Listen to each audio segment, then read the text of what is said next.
Okay. How are we at? What page is it on? Page 3 of section 4. Thank you. Section 4, page 3. So actually, I looked up for the first time how fast is 14 meters per second, because that seems really fast. That's how fast this balloon is flying, 14 meters per second. And it's about 33 miles per hour, just in case you're wondering. So we have this bird up there flying.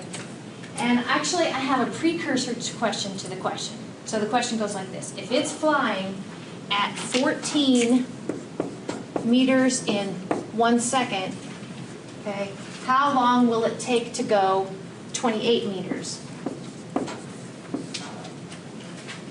In seconds. 2 seconds, right? And I understand this. This is great, you know. But you probably know where I'm going to go with this. We're going to work this problem using the factor label method. Okay? So the real problem goes like this. We got the same bird flying 14 meters per second. Okay? How long, not in seconds, but how long in minutes?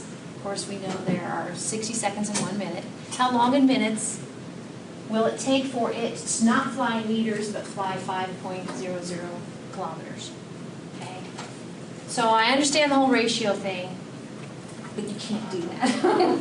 Okay, and I laugh and you're like, why? But just wait, because the chemistry problems really count on you grabbing a hold of this process. Okay, so it's kind of like density. Remember I said density, if you know, grams per mil or grams per cubic centimeter. What I need you to do is unpack it. Okay, so this is like a physical property of the loon. It flies 14 meters in 1 second. Okay, the reciprocal is true. 1 second it will fly 14 meters, and we could flatten it out. Just like a physical property of this particular loon at this particular time. And we're going to use that to get from kilometers to minutes. From kilometers to minutes. So right off the bat, do you guys see that our velocity is in meters per second, not kilometers per second? So right off the bat, what I think of is you're going to take that 5.00 kilometers and you're going to have to get to meters. Of course, that's an exact relationship, brings no uncertainty. You don't have to round according to 1,000 or 1. If you're like me, I have to concentrate. There are 1,000 meters in 1 kilometer. I do have to concentrate. Once we get to meters, we're ready to go to seconds. And that's where we're going to use our 14 to go from meters to seconds. We're going to use that equivalency statement as a ratio or a conversion factor. We're going to want meters to cancel, so we'll put those in the bottom. We want to be left with units of time or seconds. Then if we have seconds, we're ready to go to minutes, and I bet you guys buy this. 1 minute is exactly equal to 60 seconds by definition. Okay, so that's kind of our game plan from left to right. Always looks so easy when I do it. I will tell you, when I'm doing a that's not true. No, it is true. Oh, it is true. Yeah. Well, I've done these for 15 years, so it's similar problems. Plus, I guess if you count the ones I did while I was learning it, but teaching it while I was 15 years. So, but I will tell you, if I have a new problem, I get a cup of coffee, I take my time, I kind of mull it over. I think sometimes we just look at a problem, we just think it's supposed to go like that. Well, maybe not, you know, just kind of let it simmer. So our first term, this is the way I would work it. Now, this may not be the way everybody would work it, but I would put, I call it something specific to the problem. I know the velocity, 14 meters per second, is specific to the problem. But to me, that's like a property of the loon. Something specific to this problem is the kilometers. So I start with that over 1. So now I need to go from kilometers to meters. So what does that ratio look like? 1,000 meters over 1 kilometer. Yep, 1,000 meters over 1 kilometer, exactly. Need to be writing this down. So now I'm ready to, if I let my stuff cancel, I have kilometers cancel, I'm left with units of meters. So I'm ready to cross out units of meters, be left with units of seconds. So what does the third term look? Yep, 1 second over 14 meters. Now everything's canceled out except my seconds. So what's that last little bit to get from seconds to minutes? 1 minute over 60 seconds. Yep, 1 minute over 60 seconds. Now everybody's a little bit different with regard to how much they've maybe been exposed to working these sort of problems. But what I like to do is take all the stuff on the top. So I take my numbers, so of course units, everything's canceled except for minutes. So I take my numbers, 5.00, 1,000, and 1 and 1, I won't write that down. And in the bottom, I've got 14, just my number wise, and 60. So what I usually do is in my calculator, I start brackets, open brackets, 5 times 1,000, close brackets, hit my divide by key, put a new set of brackets, 14 times 60, close brackets. So that's how I do it. So we need to round according to, get your fingers ready, we need to round according to sig figs, since we're multiplying and dividing. How many sig figs? 2. Yep, I'm liking it. Why is it 2? 14 is 14. Yep, that's the only thing that limits us. This is exact, and this would be 3, but we're always go fewest. Yep. And I got 6.0 minutes. Does that work?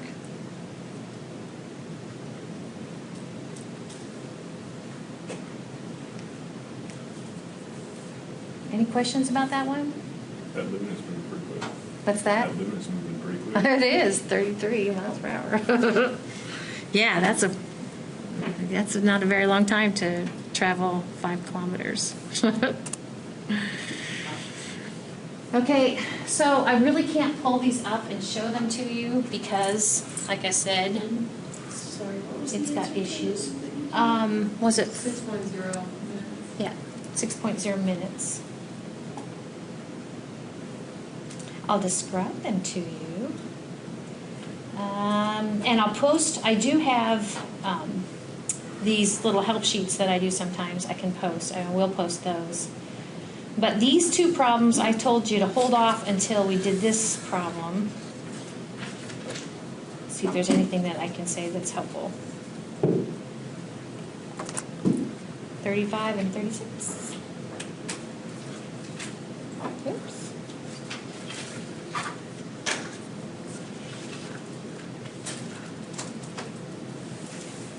There they are. Actually, you already, if you kind of used my hints before, you already have them because they were on the, I think the tail end of the other one. Nope, Siri, I don't need you.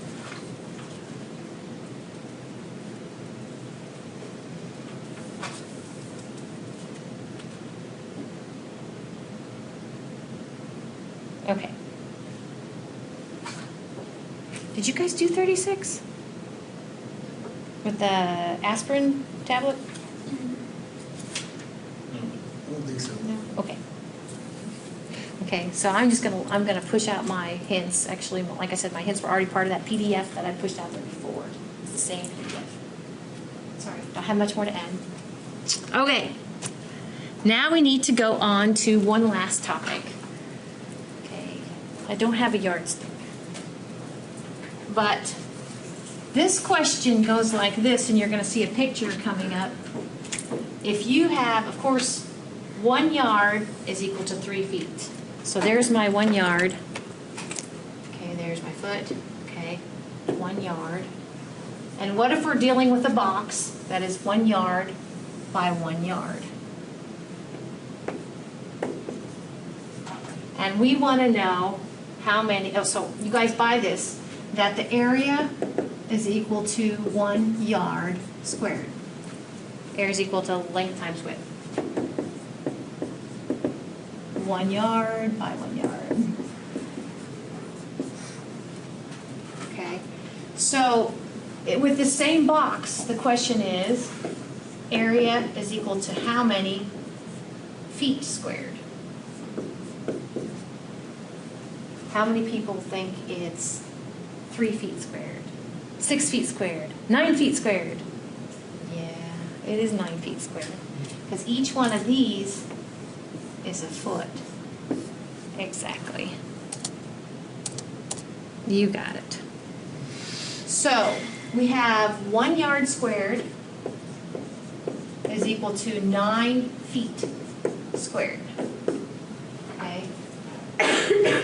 So let's go ahead and work that the long way, the factor label method. Okay. What's that? See, when I read that, I would say 3. You would say 3? I know. It's not just me then, but you see how the grid ends up being. Yeah. And each one of these, yeah. I know. 1 yard squared seems like it's 3 square feet, but Like it's 3 not. times 3, which is 9. Yeah. But it's not. No, it is 9. There's 3 feet here, and there's 3 feet here.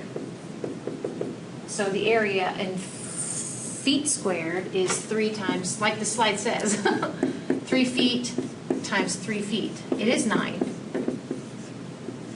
Is that what you said? You think? I think you said it should be 3, but it's really 9. Yeah. So we're going to talk about basically factor label using squares and then cubes. All right. So just say we have 1 yard squared and we want to convert it to feet squared. Just back to the original problem. Well, I could put 1 yard squared over 1, and you guys would tell me there's 3 feet in 1 yard, but if I only use one term, this yard down here will only cancel once. Excuse me, cancel one of those yards. So then I have yard feet. So all you got to do, and it's not really that complicated, is introduce 3 feet over 1 yard twice. And the reason you do this is because now you have yard squared in the bottom, and they cancel with yard squared in the first term. Ta-da! It's all about making sure your units cancel. Don't worry about the numbers. So aside from the picture, this is how we would do it without a picture. Just knowing we can get we know the relationship between a yard and a foot. Okay? Any questions? So now yards cancel. We're left with units of feet to the second power, the feet squared. So that's kind of the concept I need to talk about. So notice that on the previous slide we had 3 terms. We could take the second and the third term, put them together, and basically say quantity 3 feet over 1 yard, quantity squared, which is great. It works perfect. What I find though is people forget to take this square through the numbers and the units. So that's kind of, is that, okay. So in other words, we could rewrite that as what? 9 feet squared over 1 yard squared. And we'd be cool with that. Basically, bring the square in. All right. And that's kind of what this is saying. Kind of watch out for going ahead, and instead of, I tell students, especially my introduction general chemistry students, I tell them to write it, just go ahead and write it multiple times if you need it to cancel, raised to a power. Then you won't run into that problem. So that was squared, that was area. But in chemistry and physical science, we're more about volume, not area. So as you know, you guys did the volume of a block, it's length times width times height. So it's, and that gives you length cubed. I don't know what this is. All right, so let's think, how are we going to convert, for instance, between 1 cubic yard, so we need to make this, bring it out a dimension, okay? So we have 1 yard by 1 yard by 1 yard, And so it seems like we have, you guys told me this is 9, and we kind of add 2 more layers. Does that make sense? So we got 9, 18, 27. Okay, so that's it. So we can actually go ahead and say 1 yard, we know 1 yard is equal to 3 feet. We can say 1 yard cubed is equal to quantity 3 feet cubed. But what happens when you take this 3 raised to the 3rd power? You go to 27. You get 27. So that all works. And I'm going to kind of show you some different ways to work a problem, maybe using that. Yep. So expand it out. You could, you could kind of do this on the side if you wanted to. 27 feet cubed. I probably wouldn't expand it till I would just use it, I think. So let's work a problem, okay? Let's get away from this problem. So we're sticking with English units. And we want to go from a volume of 22.0 inches cubed, which is kind of inches cubed, really? We're going to stick with English, and we're going to go to cubic feet. Well, sometimes they talk about volume of air in cubic feet.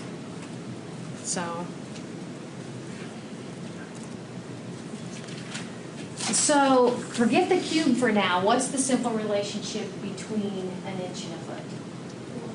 Well, yes. 12 inches is exactly equal to 1 foot. So we're going to use that in one of you get to kind of pick how you want to use it. But we need to use a factor label. The first term is going to be that 22.0 cubic inches over 1. And then we're going to use this one of a couple different, you have some options here. But we need inches to the 3rd power to cancel and to be left with feet to the 3rd power. So here we go. So I would start with 22.0 inches cubed over 1. I can't remember. I think I have an assortment up here.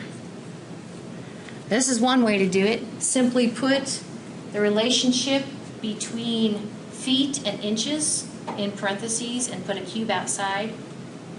So you guys know 1 foot is exactly equal to 12 inches. If I cube that whole conversion factor, now by golly, I have inches cubed canceling, and I have left units of feet cubed. I'm golden. But if you're like me, I might know what 3 cubed is, but right off the top of my head, I don't know what 12 cubed is. Okay? So that's kind of what you're faced with. It all works fine. We're going to round it.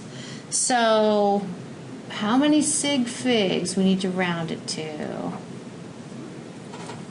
Did I hear somebody say 3? Why 3? Because 12 is exact. Because 12 is exact. Yep, 3 sig figs. But 12 is exact, based on the measurement being Based on the exact. definition of a foot and inches. Okay. Yep. Not necessarily the number. Right. Okay. No. Yeah, that equality, the 12 inches is exactly equal to 1 foot. That's exact.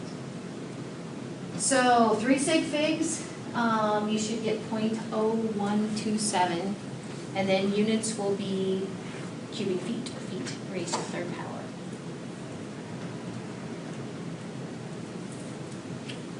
Did you not get that? Sometimes my things are wrong. I think that was right. Anybody get that? No. Okay.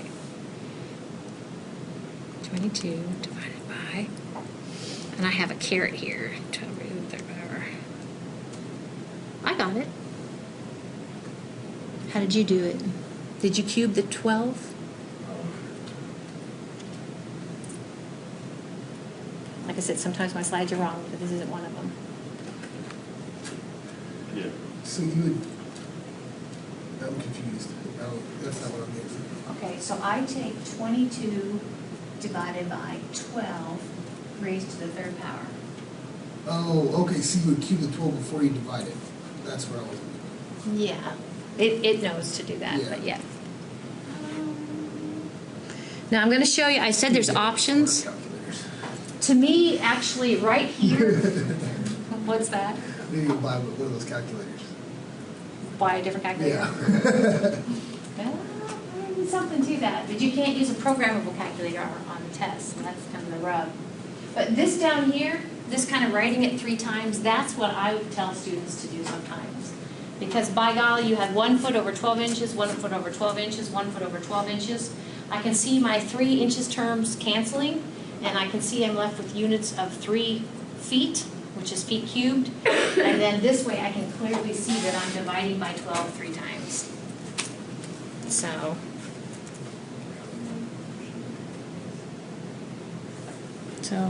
any questions? Let's see. Okay. Okay, let's do another one. It's like torture, right? Okay. So in this case, we're crossing the metric English bridge. Metric English bridge. Notice we're starting out with units of English, inches cubed. One of the things I like about chemistry problems is sometimes you don't even have to read the words, you just look at the numbers. Okay, I see a 25.0 inches cubed. I see an L there. I bet I'm going to go from inches cubed to L's. Yes. So we need to cross the Imperial Bridge. How do I say this? If you ever have to do a problem like this where you're going from cubic volume in the English system to cubic volume in the metric system, you're probably going to use this. 1 inch is exactly equal to how many centimeters? 2.5. Yep.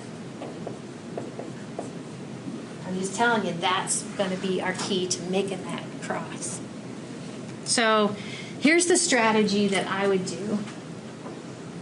I'm trying to think, is there more than one way to skin this cat? Maybe. You know where that saying comes from? It comes from skinning catfish. Not skinning kitty cats, skinning catfish. There's more than, I know. Are you aware? That's so much better. Because they used to use catgut to make guitar strings. I looked it up one I imagine time. you probably have to skin the cat in order to do I like to think I'm correct Yeah, about the this classical question. guitars from the 1500s, They they don't used get catgut. the You play guitar, cat. I do. What kind of guitar do you I've got a Epiphone Les Paul and an old Aria Pro 2. But I like to think it's a Strat. fish instead of a little kitty cat. Copy. Wait, I want to play? Hey, read sometimes you should bring your guitar with you. I'm not Okay, good. where did we I'm get? excellent. How did we get here? Okay. All right. So now, once we get from cubic inches to cubic centimeters, right? Yeah. We're using this that you told me 3 times. What's the relationship between cubic centimeters and milliliters? It's exactly 1 milliliter. Yep. Yep. They're exactly 1 cubic centimeter is exactly equal to 1 millimeter. And we're just a hop, jump, and a skip away from liters. Then what do we do? Then we're going to do 2.54 centimeters over inches, and then we keep Well, it. no. How are we going to get to liters? We're not done to liters yet. Multiply it by 1,000. What's that? You multiply it by 1 liter is equal to 1,000 milliliters. Yes. Yep. That was my point. You got it. You use the metric relationship between milliliters and liters. 1 liter is exactly equal to 1,000 milliliters. Yep. Okay. So what's our first term going to be? 2.54 centimeters over 1 inch. No. What's the thing unique to the problem? Inches. Yep. The thing we want to Oh. convert. Yep. I was. Yeah, you were the next step. We want to start with the thing we want to convert. That's the way I did it anyway. 25.0 cubic inches. We're on our way to liters. So what does the next term look like? I think this is where, Joshua, you come in. 2.54 centimeters over 1 inch. Yep. 4.52. 2.54. So this is where our inches cubed will cancel, and we're left with centimeters cubed. But again, do I know what 2.54 raised to the 3rd power is? No, but my calculator does. Okay. So then how are we going to get to milliliters? 1 milliliter over 1. Yep. For, so, I don't know, 1 milliliter over 1 centimeter cubed. Yep. And then how are we going to get to liters? 1 liter, 1,000 milliliters. Yes, 1 liter over 1,000 milliliters. And we're done. So how do we need to round this thing? Not 3 sig. 3? Yep, very good. 3 sig figs? And is this what y'all get? 0.410 liters. Not what you get, Rhonda? No, I'm having a bad day. I'll keep trying. Yeah. Well, keep trying. Okay. It's nice that we have these examples to utilize. I think so. This is a great book. You like the Petrucci text? Oh, you mean the This Yeah. little book. the lecture notes? Yes. I left out the 25 inches. Oh. That's an Wow. important part. You're in good company. Start stopping by Casey's and bringing a cup of coffee for you before class. Okay. So I'll take a look at these and see if there's anything I want to pass along. So, no, right, I haven't answered it. What's that, Rhonda? No, I had a question, but. Oh, Emily. I answered it. You said the factor labels would be on the website. Yes.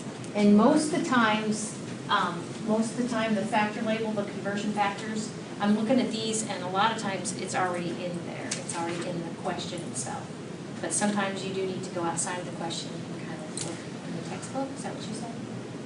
Well, I know on my last homework, I didn't do that very well, and then we're gonna be using it again, so I just make sure I know how to do it right.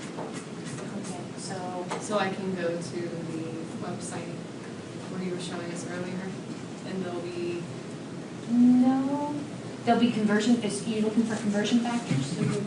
factor labeling. Factor labeling, like things that you can plug in to work your problem? Is that just like showing your work? Yeah. And a lot of times, I guess I'm still thinking, a lot of times it's already in the problem. Like the first one says, I'll kind of skip to the chase. Basically, you're supposed to go from 32 pounds per square inch, and you're supposed to get to grams per square centimeter. Are you looking at Yeah, I'm looking at 1.39. Is there 3.7? Oh, 3.7. Oh, let's see. I must have these. I'm looking for them. Okay. Oh, yeah. Let's go at 138. I'm looking at 3.8.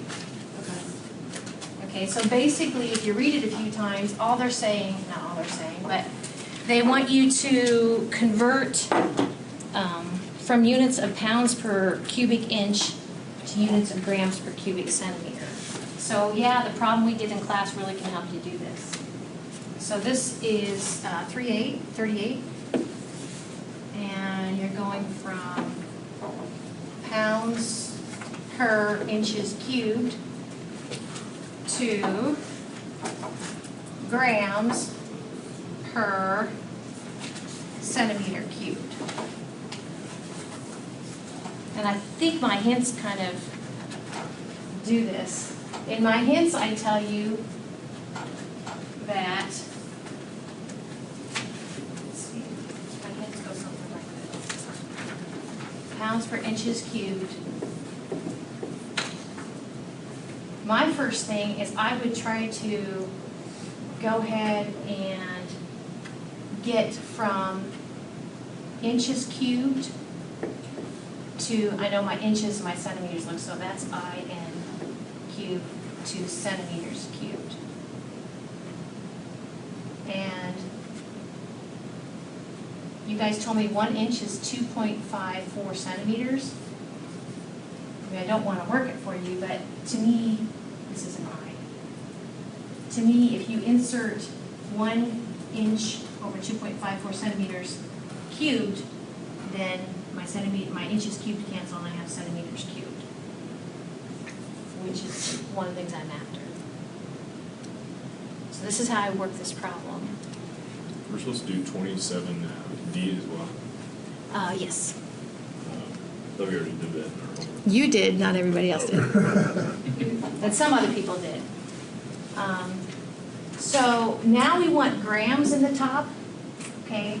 So right now my inches cubed have canceled, I'm left with centimeters cubed, which is awesome.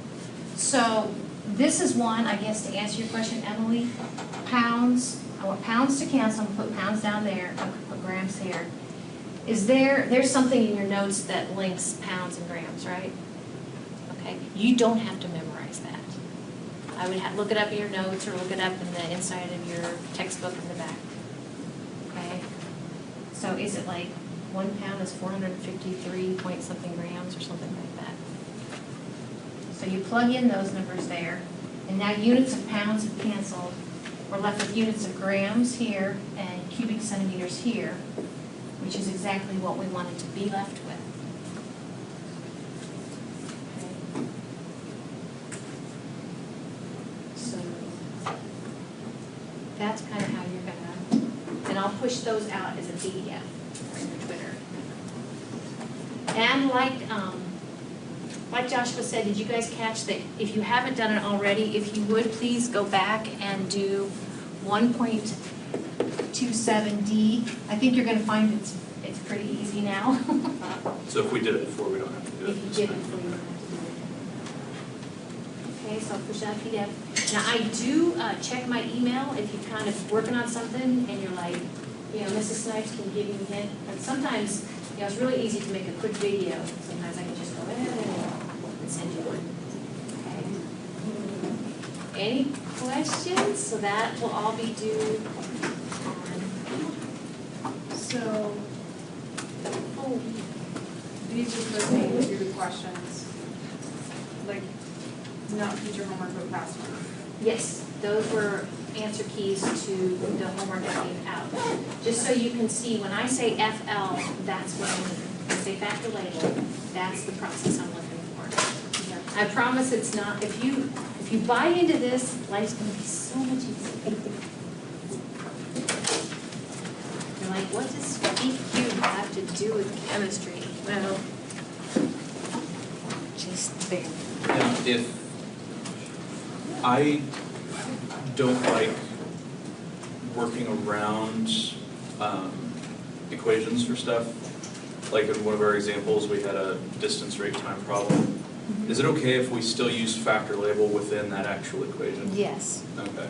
Yeah. Because I don't like skipping the equations and just doing the factor label. We don't, in fact, I would avoid equations. And I know some of you, I've got homework to grade that you handed in where you use density as a conversion factor to go from volume to mass, I think. And when I graded, if you did density is equal to mass over volume, if you rearrange this and then plugged in, that's not really what I'm after. I know we do that in physics all the time. The only time we're going to do that is when we do ideal gas law equation.